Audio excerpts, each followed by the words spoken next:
તો હવે નજર કરીએ સુપરફાસ્ટ સમાચારો પર। કેન્દ્રીય ગૃહમંત્રી અમિત શાહના કોંગ્રેસ પર પ્રહાર। કોંગ્રેસ પક્ષ જૂઠાણું ફેલાવે છે, કોંગ્રેસ લોકોને ભરમાવવા માંગે છે। વિપક્ષની સ્થિતિ એટલી ખરાબ છે કે મારો ફેક વિડીયો બનાવીને અનામત પર ખોટી રજૂઆત કરી। કોંગ્રેસમાં એટલી હતાશા છે કે આવા વિડીયો બનાવે છે। કેન્દ્રીય ગૃહમંત્રી અમિત શાહ આજે ગુજરાતમાં છે, ત્યારે અમદાવાદના વસ્ત્રાલમાં ચૂંટણી સભા સંબોધશે। રાત્રિ બેઠકોમાં રિવ્યૂ કરશે, રિપોર્ટ મેળવશે।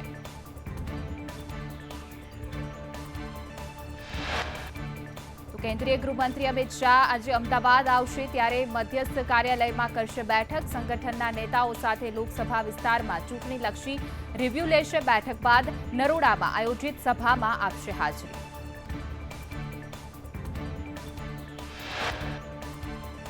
આજે પીએમ મોદી, ગૃહમંત્રી અમિત શાહ અને ભાજપના રાષ્ટ્રીય અધ્યક્ષ જેપી નડ્ડા જોરશોરથી પ્રચાર કરશે। ત્રણેય નેતાઓ 6 રાજ્યના મતદારોને રીઝવવાનો પ્રયાસ કરશે। પીએમ મોદી મહારાષ્ટ્રમાં સભા ગજવશે, તો શાહની આસામ, બંગાળ અને ગુજરાતમાં પ્રચાર છે, જ્યારે નડ્ડા કર્ણાટકમાં કરશે રેલી। યુપીથી ચૂંટણી નહીં લડે રાહુલ અને પ્રિયંકા ગાંધી। સૂત્રો મુજબ મળતી માહિતી અનુસાર યુપીથી ચૂંટણી લડવા રાહુલ અને પ્રિયંકા ગાંધીનો ઇનકાર।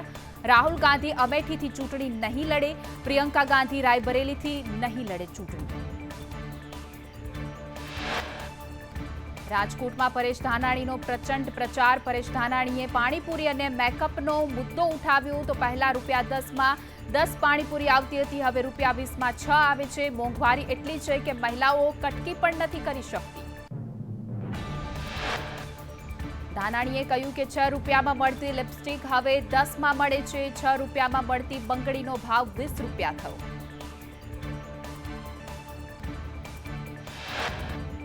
રાજકોટમાં કોંગ્રેસના ઉમેદવાર પરેશ ધાનાણીનો કટાક્ષ, તો અમારા સાહેબ 1.5 મહિનાથી ટેસ્ટ રમતા હતા, સ્કોર ન થયો તો મારો ભાગે T20 રમવાની વારી આવી, તો રાજકોટ પ્રીમિયર લીગમાં રમવા આવ્યો છું।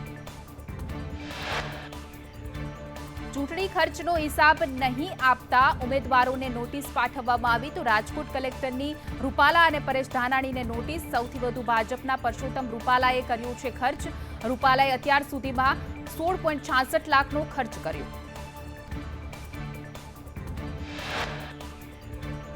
કેરીબેન ઠાકોરના ભાજપ પર આકરા પ્રહાર। કહ્યું કે કંઈ ના થાય તો મહારાણા પ્રતાપવાળી કરજો, ભાજપ પ્રચાર કરવા આવે તો આંખ બતાવજો, ડેરીવાળા પ્રચારમાં આવે તો સામે સવાલ કરજો।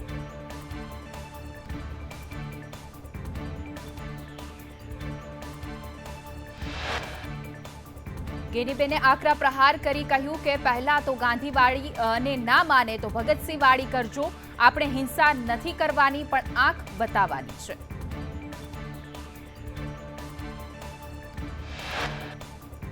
ભાજપ પ્રદેશ પ્રમુખ CR પાટીલે ભાજપની જીતનો વિશ્વાસ વ્યક્ત કરતા કહ્યું કે 400 પાર કરવાથી અનેક નવા નિર્ણય લેવામાં થશે ફાયદો, દેશ હિતમાં કાયદામાં બદલાવ લાવવામાં થશે મદદરૂપ, તો 400 સાંસદ પાર્લામેન્ટમાં બેસે છે તો મજબૂત તાકાત મળે।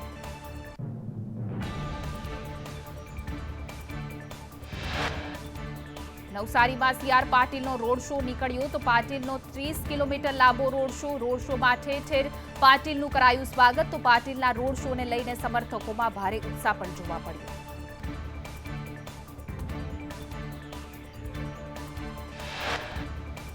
જામનગરમાં ગૃહ રાજ્યમંત્રી હર્ષ સંઘવીનું નિવેદન। રાજપૂત સમાજના આગેવાનો અમારો પરિવાર છે, પરિવારના લોકો સાથે મળવાનું થાય એમ મળ્યા, બીજી કોઈ વાત જ નથી।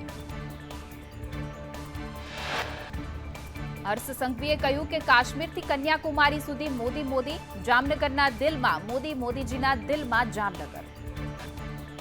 નવસારીના વાંસદાના યુવા ભાજપના ઉપપ્રમુખ શાશ્વત કોદરાનો ઓડિયો વાયરલ થયો। કોંગ્રેસને સમર્થન આપવાનો વિડીયોમાં ઉલ્લેખ, તો અનંત પટેલને મદદ કરવાનો ઓડિયો થયો છે વાયરલ। સુરતમાં નિવૃત્ત સરકારી કર્મીનો ભાજપમાં જોડાયા, તો ડુમસના પાટીલે ખેસ પહેરાવીને તમામને આવકાર્યા। નવસારી લોકસભા વિસ્તારમાં ભાજપનો ભરતી મેળો। કોંગ્રેસના ઉમેદવાર અનંત પટેલ સામે આઈટી કરશે તપાસ। ચૂંટણી પંચમાં અનંત પટેલ સામે ભાજપે ફરિયાદ કરી છે। આવક ઓછી દર્શાવી હોવાની ભાજપની ફરિયાદ. ચૂંટણી પંચે ઇન્કમટેક્સ વિભાગને કરી છે જાણ. પાટણમાં રાહુલ ગાંધીનો ભાજપ પર પ્રહાર કરતા કહ્યું કે બે વિચારધારાઓની લડાઈ ચાલી રહી છે. ભાજપ અને આરએસએસ ઈચ્છે છે કે સંવિધાન ખતમ થઈ જાય. કોંગ્રેસ બંધારણની રક્ષા કરવા માંગે છે. ભાજપના નેતાઓ ખુલીને કહે છે કે જીતશે તો બંધારણ બદલશે. તો રાહુલે કહ્યું કે 22 એવા લોકો પાસે દેશમાં સૌથી વધુ ધન 70 કરોડ ભારતીયોની ભેગી થાય એટલી સંપત્તિ 22 લોકો પાસે છે. અદાણી અને અંબાણી જેવા લોકો આ 22-25 લોકોમાં સામેલ છે. ભાજપે ઉદ્યોગપતિઓના રૂપિયા 16 લાખ કરોડ માફ કર્યા. દેશના 90 આઈએએસ અધિકારી ભારતની સરકાર ચલાવે છે. ગુજરાતમાં કેટલાક પૈસા આવશે આઈએએસ નક્કી કરે છે. બુલેટ ટ્રેન રસ્તા ક્યાં બનશે બધું જ 90 આઈએએસ નક્કી કરે છે. ભારતની 200 સૌથી મોટી કંપનીઓના માલિકોમાં એક દલિત નથી. સોલાર પાવર, વિન્ડ પાવર બધું અદાણી અંબાણીને અપાયા છે. આ બધું જ ઉદ્યોગપતિઓને અપાય તો ખેડૂતો ગરીબોને કેમ નહીં? ભાજપે 22-25 અબજોપતિ બનાવ્યા છે. રાહુલ ગાંધીના નિવેદન પર નીતિન પટેલે કહ્યું કે રાહુલ ગાંધીને દેશની બંધારણીય વ્યવસ્થાનું જ્ઞાન નથી. ચૂંટાયેલી પાંખ નીતિ વિષયક નિર્ણય કરે છે. યોજનાઓ બનાવી તેની અમલવારી અધિકારો પાસે કરાવે છે. બંધારણમાં અનામતની જોગવાઈ છે. અમારી સરકારે અનામતની તમામ જોગવાઈ લાગુ કરી છે. ભાજપ અનામત નાબૂદ કરવાનું ક્યારેય ન વિચારી શકે. લાખો આદિવાસી અને દલિતો ખાનગી કંપનીમાં નોકરી કરે છે.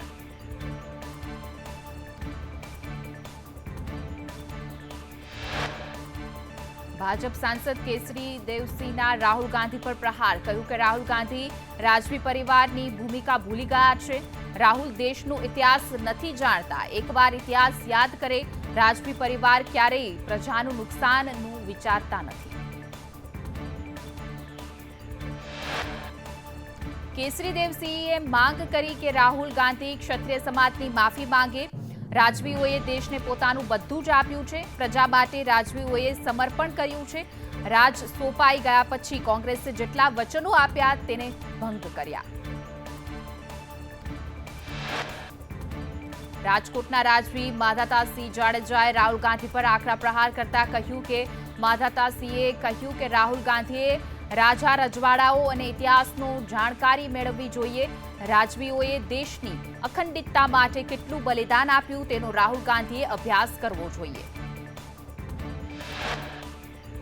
રાહુલ ગાંધીના રજવાડાના નિવેદન પર પૂર્ણેશ મોદીની પ્રતિક્રિયા. રાજા રજવાડાના નિવેદનનું અમે ખંડન કરીએ છીએ.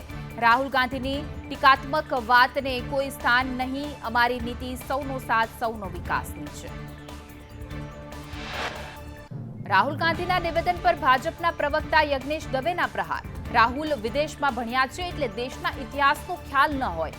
કોણે જમીન દેશ માટે આપી એ પણ તેમને ખ્યાલ ન હોય. કોંગ્રેસના શાસનમાં અનેક વખત બંધારણનો ભંગ થયો છે. ભાજપના નેતા ભૂપત ભાયાણીની મુશ્કેલીમાં થયો વધારો. વિવાદાસ્પદ નિવેદનને લઈને કેન્દ્રીય ચૂંટણી પંચમાં રજૂઆત કરાઈ. આચારસંહિતા ભંગ કરતા નિવેદન અંગે રાજ્ય ચૂંટણી પંચે કેન્દ્રીય ચૂંટણી પંચમાં રિપોર્ટ કર્યો છે. ભાયાણી સામે પગલાં લેવાય તેવી શક્યતા.